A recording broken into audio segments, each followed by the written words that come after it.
we still have the place and love going back every once in a while to do little projects. But going to New York, come on. The hardest thing I think was my husband's work is mostly in San Francisco. So he was bi-coastal for over 2 years, and that was actually kind of challenging only because I missed him like crazy all the time. Whenever he was in New York, it was like the heaven, the like it was so wonderful. And I missed him when he wasn't there, but I was so busy and I was so tired all the time that like probably worked out because I slept so much.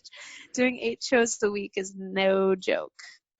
So after the show closed, I think I slept for 3 months straight. Like my friend actually came over one day. He's like, "You need to get out of bed. Like this is ridiculous." I'm like, "I'm still so tired." He's like, "You gotta move on. Like this is not okay." 3 months. So yeah. Anyway, but I was so tired all the time, so I think that actually helped. But moving and packing up was, at least I'm not going to, some corner of the world that nobody's heard about. It was like, I'm going to New York and I'm performing in Times Square. Like it was dreamy. It was awesome. Great. Very cool. So let's talk about your work as Empress then. So the close, so American Paris closed in 2017, and then you've been working, sometime after that on Empress. So what has that journey been like for you? Good question. I basically, after the show closed, slept for 3 months and started dreaming again. I'm a big dreamer, and I think as an adult, I've learned to like ask myself, am I dreaming big enough? So I started like figuring out what I wanted. So then I could have like this sort of target, if you will, like what do I want, and what does that look like? And I'm going to make sure that it's really, like really what I want, and knowing what I know now in the performing arts, like what that actually looks like and all that. It was fun to kind of go back to the drawing board and dream. And it took me 2 years to kind of figure out what style music I wanted to pursue, which was pop, and it turned into pop. And then kind of build a team and have a bunch of music. The music industry is so fun. I can't tell you, like, especially compared to how difficult the ballet world is, because you're always striving for this like perfection that doesn't exist. It's like it's the thing that you will strive for until the cows come home. If you do 3 turns, you could have done 4, and it's like there's always something you could have done better. So going from that world and then to Broadway, where it was like just about your average, it was like a batting average. It was like, hey, if you have one bad show a week, that's fine. You have like one bad show, but you had 7 great shows. So it's like, it's interesting. So that just shifted everything and like made me realize, wait, I'm going to create this world where it's always perfect, and perfection doesn't actually exist, but it's like you're kind to yourself. You're creating all of these wonderful things. I'm going to write these empowerment anthems. I'm going to write things that actually, settle into like they're like seeds in your brain, where it like starts planting seeds for the next generation of young girls to become empowered women, and young boys to feel like they're loved by women, so that they grow up and love on women, and and so that we don't have more Harvey Weinsteins in the world. It's like it's a total circle of like, what I wanted to create. It was an empowering thing for everybody, so that everybody owned their own crown. They're not like looking for approval from someone else. It's just like a really cool planet that I'm or empire, I guess, if you will, that I'm kind of putting together. And so it took a couple years of dreaming and planning and storyboarding and finding the right team. And now I feel like I've found the right team, and I'm ready to, really put it out there. But I think there's a lot more planning that goes into success than the average person kind of sees on the surface. They're like, oh yeah, she was always talented, or of course, this was going to be good or whatever. But no, there's like 100 songs that you write for every 1 or 2 songs that you're going to put out on an album. So it takes a lot of planning and work, and that's what I've been up to, especially during this pandemic. This global pandemic is like the perfect time for everything to kind of like revisit your dreams and goals and kind of, start a new direction, because everything stopped. It's like the wheel of the world just was like going. There was no incentive for it to stop, and then it broke. And everyone's like, whoa, what is happening? So now, with technology, we're figuring out cool new ways to be with people, even if we're not actually physically together. And, just redefining the wheel, really, that has been turning since the beginning of time. Yeah. That is now stopped. Yeah. So that does have me curious then on you launching your music career around this time. So, obviously there's no live shows happening anywhere. Right. So how do you engage your fans? How do you build your base that way? And what kinds of things are you focused on right now, so that once things are, at least public, you can then go full steam ahead. Yeah. I know it's really fascinating that, like, my favorite thing in the entire world is to perform, and all of a sudden, like, I don't see that happening anytime soon. Because even if people are healthy and safe to kind of go out, when are we going to feel really safe to go in big groups of people and fill a theater or a stadium, like, with people, and not be worried about spreading COVID, or, being responsible for getting your fans sick, or, it's like, it's a big responsibility. So I guess what I've been doing is I've been going back to the drawing board. I'm starting this new company for virtual reality. We're going to start putting performances together there. I think that's the new, like, frontier for the performing arts. Not that we're going to be replacing the performing arts, but just enhancing it and kind of being able to connect. So we're starting that.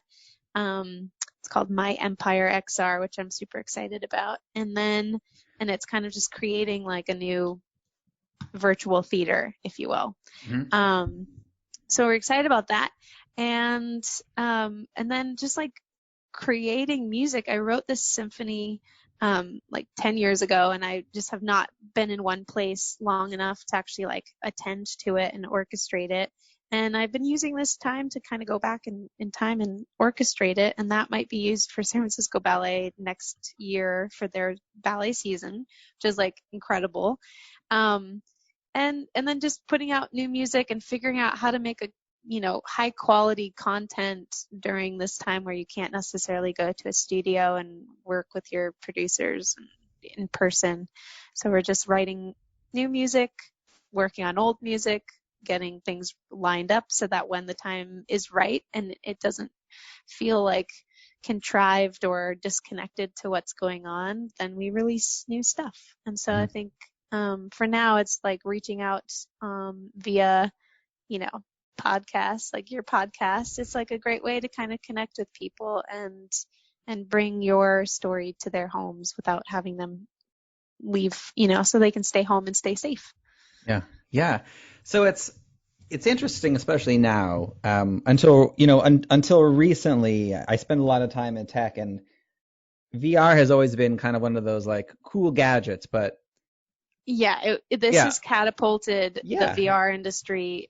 Like, it's like basically strapped a rocket on, like, the back of a go kart or something. It's like, it wasn't going, and then this happened, and I was like, it's like boom, so I've been keeping my tabs on it for about 5 years, and it really hasn't been the right time for VR, and it felt like I was getting involved with VR and AR because I felt like potentially if the arts and artists weren't involved with the creation of it, that they would accidentally kind of replace us as artists.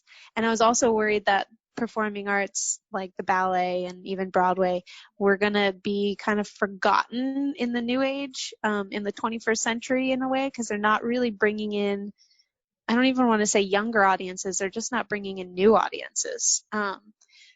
If you go to a ballet, it's a very old, and not like an age. It's just like it's a very different audience than what is being attracted to with like pop music and big, arenas and stages and stuff. So it's just like, if they're not reaching out online to younger, new audiences, how are they getting out there? And there was no incentive for them to be doing that until now.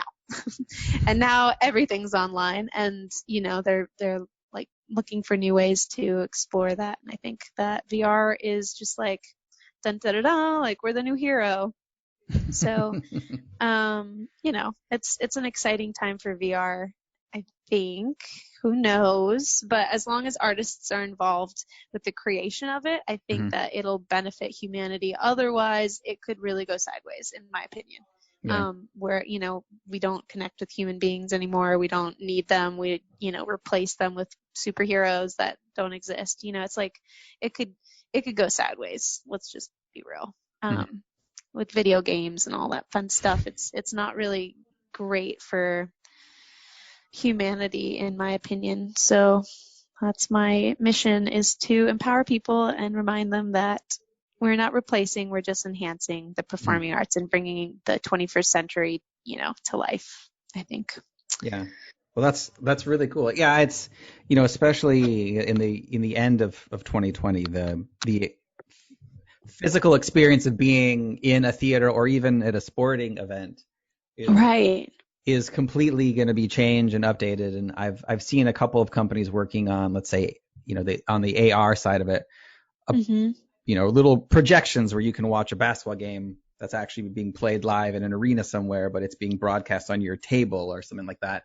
So I think this is going to be fascinating to see how the theater world adapts, because there was no incentive for them to adapt until this happened. So, in a lot of ways, this is positive, and we're going to see a lot of change happen, and hopefully it's a good change, as long as there's like good people involved and they're not, and I think it's really important to kind of actually think long term when you're thinking of these tech projects, because we tend to just be like in the now and don't really think about the future of when we're creating. We're not thinking about like, oh, we'll figure that out when the time comes. It's that's usually the mentality, I think, especially in Silicon Valley.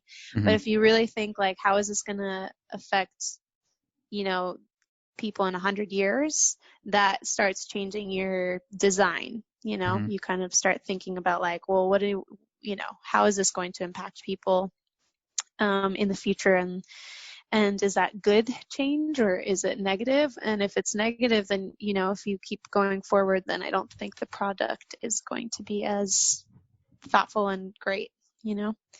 Anyway, these are all my opinions. That's all. That's all I have to say. I'm not like pointing fingers. I'm just saying that we need to start thinking about what the future looks like sooner than the, oh shit, this is not going well.